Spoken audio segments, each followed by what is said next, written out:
Hello, knock knock. কেমন আছো সবাই? আশা করি খুব ভালো আছো। তো ঠান্ডাতে তোমাদের সবার কেমন অবস্থা? তো আমি ভাবছি যা ঠান্ডা পড়েছে, তাহলে খিচুড়ি আর সঙ্গে একটু বেগুন ভাজা আর যদি মাছ ভাজা হয়ে যায় তাহলে কেমন মজা হয় বলো তো। রাতের খাবারটা যেন একেবারে জমে ক্ষীর হয়ে যাবে, তাই না? ভাবলাম বর্মশাকে একটু সারপ্রাইজ দেওয়া যেতেই পারে। তো আমি সেজন্য আজ বানাতে চলেছি খিচুড়ি সঙ্গে বেগুন ভাজা আর মাছ ভাজা। তো তোমরা কারা কারা এই খাবারটা খেতে খুব ভালোবাসো আমাকে কমেন্ট করে জানাও, ঠিক আছে? চলো আর বেশি গল্প না করে সোজা রান্নাঘরে যাওয়া যাক, কারণ আমার আজকে কিন্তু প্রচুর কাজ। তো রাতের খাবার বানাতে হবে বলে কথা, তো সেজন্য আর দেরি করলে চলবে না। তো তাই চটপট চলো তাড়াতাড়ি করে আমরা রান্নাটা সেরে ফেলি। আর ঠান্ডা পড়েছে, বর্মশাই তো সারাক্ষণ করছে। তো তার জন্য আমি ভাবলাম একটু গরম গরম খিচুড়ি, সবজি দিয়ে খিচুড়ি আর সঙ্গে এই দুটো জিনিস থাকলে জমে ক্ষীর, আর কোনো কিছু দরকার নেই। তো চলো আর বেশি কথা না বলে সোজা চলে যাই আমরা রান্নাঘরে। তো দেখো আমি এখানে কিন্তু সবজিগুলো সমস্ত এভাবে কেটে রেখেছি, যেহেতু আজকে আমি সবজি দিয়ে খিচুড়ি বানাচ্ছি। আর এখানে আমি চালটা আগেই ধুয়ে আমি রেখেছি। আর এখানে আমি নিয়েছি কাঁচা লঙ্কা আর আদা, আর সঙ্গে হচ্ছে একটু ধনেপাতা। আর এখানে দেখো নিয়েছি একটু মটরশুঁটি আর শুকনো যেগুলো আমি ফোড়নে দেবো। এখানে দেখো আমি কিন্তু গরম জল করে রেখেছি খিচুড়ির জন্য। না আমি একটু করবো। কি করবে? আমি একটু ওখানে উঠবো। কোথায় উঠবে? এখানে উঠবে? এই নিচের মধ্যে। এখানে উঠলে তো তোমার গায়ে ছ্যাঁকা লেগে যাবে মা। তুমি এখানে চেয়ার নিয়ে এসে বসো, ঠিক আছে মা?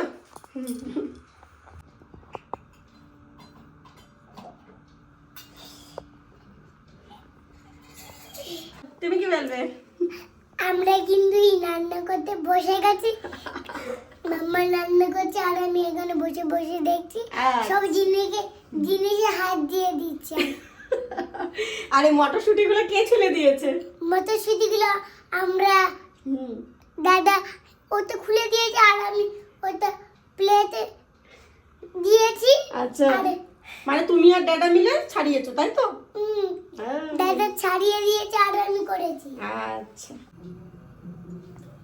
তো দেখো আমি কিন্তু আজকের রান্নাটা সম্পূর্ণটা কিন্তু আমি সর্ষের তেল দিয়েই করছি, ঠিক আছে? তো আমি প্রথমে এই সমস্ত সবজিগুলোকে এক এক করে ভেজে নেব, শুধু টমেটোটা বাদ দিয়ে। বাকি সবজিগুলো আমি টমেটো, বাঁধাকপি আর হচ্ছে ইয়েটা ঝিঙেটা, এই তিনটে জিনিস বাদ দিয়ে বাকি সবজিগুলো আমি এক এক করে ভেজে নেব।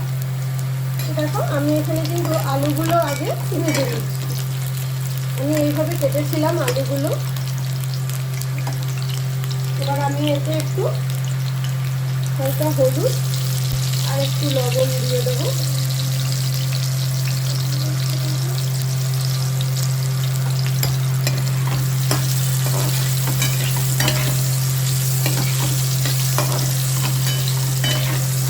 এগুলো এইভাবে ভেজে নিচ্ছি।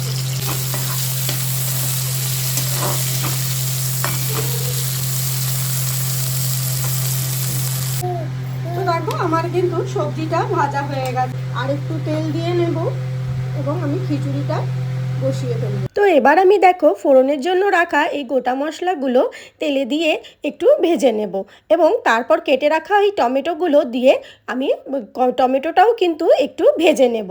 এবং তারপর দেখো এই যে এখানে আমি আদাটা পেস্ট করে রেখেছিলাম এবং এর মধ্যেই আমি 1 চামচ জিরে গুঁড়ো এবং 1.5 চামচ মতন ধনের গুঁড়ো দিয়ে আমি এটার একটা পেস্ট বানিয়ে নেব।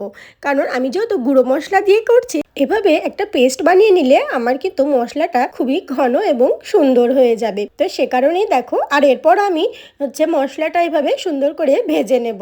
তো মশলাটা ভাজতে ভাজতেই আমি এর মধ্যে দিয়ে দিচ্ছি পরিমাণ মতন হলুদ। তো বন্ধুরা তোমরা জানো খিচুড়ির জন্য কিন্তু হলুদের পরিমাণটা একটু বেশি দেওয়া হয়। তো সে কারণে আমি কিন্তু দেখো এখানে ছোট চামচের 1 চামচ দিয়েছি এবং তারপরও আমি আরও হাফ টিস্পুন চামচ আমি অ্যাড করে নিয়েছি হলুদ, এবং সঙ্গেই আমি দিয়ে দিচ্ছি এখানে লবণ।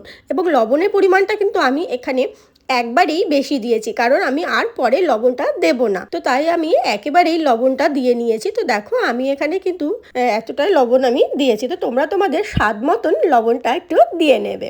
সঙ্গেই কিন্তু আমি এখানে চিনিটাও অ্যাড করে নিয়েছি মশলা কষাতে কষাতেই, কারণ এতে মশলার একটা সুন্দর কালার ফুটে ওঠে কিন্তু। আর আমি এখানে কিন্তু 2.5 চামচ মতন চিনি ব্যবহার করেছি। আর এটা কিন্তু আপনাদের জন্য পুরোপুরি অপশনাল, আপনারা চাইলে এর কম বা বেশি দিতেই পারেন। আর এভাবেই আমি কিন্তু পুরো মশলাটা এবার কষিয়ে নেব। এবং এরপর আমি মশলার বাটি ধুয়ে সেই জলটি আমি মশলার মধ্যে দিয়ে দেব এবং তারপর আমি মশলাটাকে ভালো করে কষিয়ে নেব। এবং এভাবে মশলা কষাতে কষাতে আমার কিন্তু মশলার থেকে বেশ সুন্দর একটা গন্ধ বেরোনো শুরু হয়ে গেছে। এবং এরপর আমি ধুয়ে জল ঝরিয়ে রাখা চাল আর ডালটা এর মধ্যে দিয়ে দেব। এবার আমি মশলাটার সঙ্গে চাল আর ডালটাকে এভাবে মিশিয়ে আমি একটু এটাকে ভেজে নেব। কিন্তু চালটা এভাবে মশলার সঙ্গে কষিয়ে নেওয়া হয়ে গেছে। এবার আমি এর মধ্যে জল ঢেলে তারপর আমি সব সবজিগুলো এক এক করে দিয়ে দেবো। তো চলো আমি এর মধ্যে আগে জল দিয়ে দিই। তো দেখো আমি এভাবে খুব গরম ছিল, তো সেগুলো আমি এইভাবে দিতে হবে। তো দেখো আমি কিন্তু এই সবজিগুলো দিয়েছি। আমি কিন্তু বাঁধাকপিটা আমি ভাজিনি, আর আমি ঝিঙেটাও ভাজিনি। বাকি এই সব সবজিগুলো দেখো ভাজা হয়ে গেছে, যেগুলো আমি এর মধ্যে দিয়ে দিচ্ছি।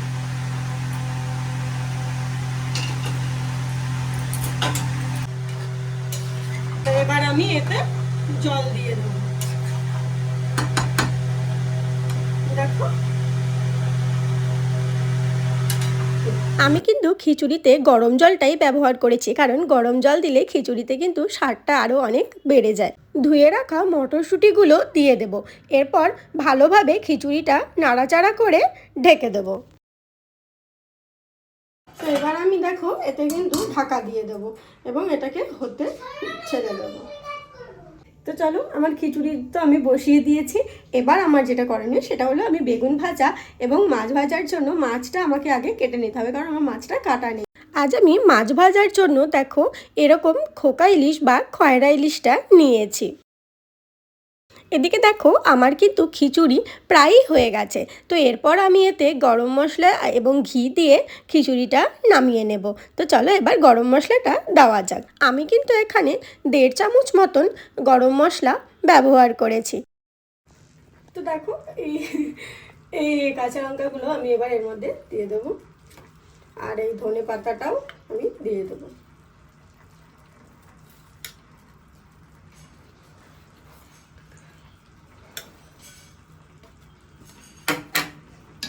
এবার আমি এটাকে ভালো করে মিশিয়ে দেবো।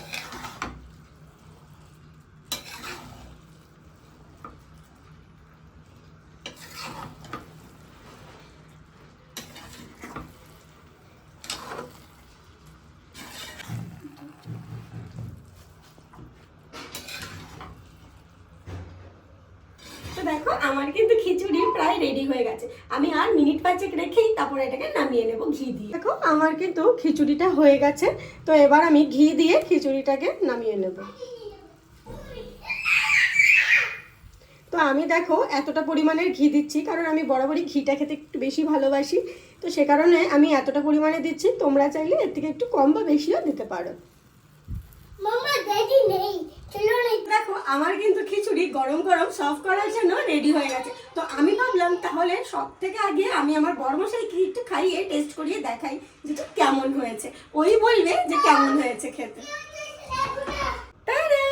দেখো ধোঁয়া উঠছে গরম গরম। এই ঠান্ডার মধ্যে এত গরম গরম খাবারটা খেতে কেমন লাগবে। তো আমি এবার এটা আমার বড়মশাইকে দিচ্ছি। তো ওই খেয়ে বলবে আজকের খিচুড়িটা কেমন হয়েছে, এবং তারপর আমি বেগুন ভাজা এবং মাছ ভাজাটা ভেজে নেব। দেবো তো মা, এটা ডানাকে শুধু খেতে টেস্ট করতে দিচ্ছি। ওরা দুজনে মিলে এভাবে যুদ্ধ করে যাচ্ছে। আমি ওদেরকে একটু খেয়ে টেস্ট করতে দিয়েছি, এভাবে যুদ্ধ করছে।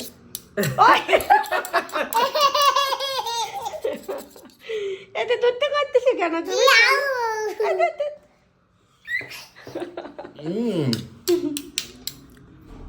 অনেক টেস্টি হয়েছে। অনেক টেস্টি আছে সত্যি সত্যি। খাও খাও খাও।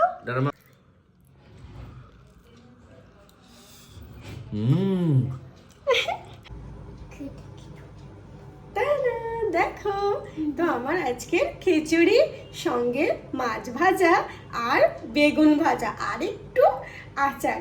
তো বলো খাবারটা কেমন হবে? হ্যাঁ, তো লঙ্কাটাও বলতে বলছে রেনি। তো বলো আজকে রাতের খাবারটা ঠিক কেমন হবে? তো তোমাদের কার কার এই খাবারটা পছন্দ আমাকে ঝটপট কমেন্ট করো। আর আমার এই রেসিপিটা ভালো লেগে থাকলে তাহলে সবার সঙ্গে একটু শেয়ার করে দিও, যাতে সবার এই রান্নাটা করতে সুবিধে হয়, আমার এই রেসিপিটা সবার কাছে পৌঁছিয়ে যায় এবং তোমরাও তোমাদের প্রিয় মানুষকে এইভাবেই রান্না করে খাওয়াতে পারো। তো চলো আমি তো এবার এই খাবারের আনন্দ নিই, আর তোমরা ভিডিওটা দেখো ঝটপট করে, ঠিক আছে? যাতে তোমরাও এরকম রেসিপি বাড়িতে ট্রাই করে আমাকে ফিডব্যাকটা দেবে, ঠিক আছে? তো চলো টাটা, দেখা হবে আবার আরেকটা ইন্টারেস্টিং ব্লগের সঙ্গে, ঠিক আছে? ইন্টারেস্টিং করে একটা রেসিপি নিয়ে। তো চলো এখনকার মতন টাটা, বাই।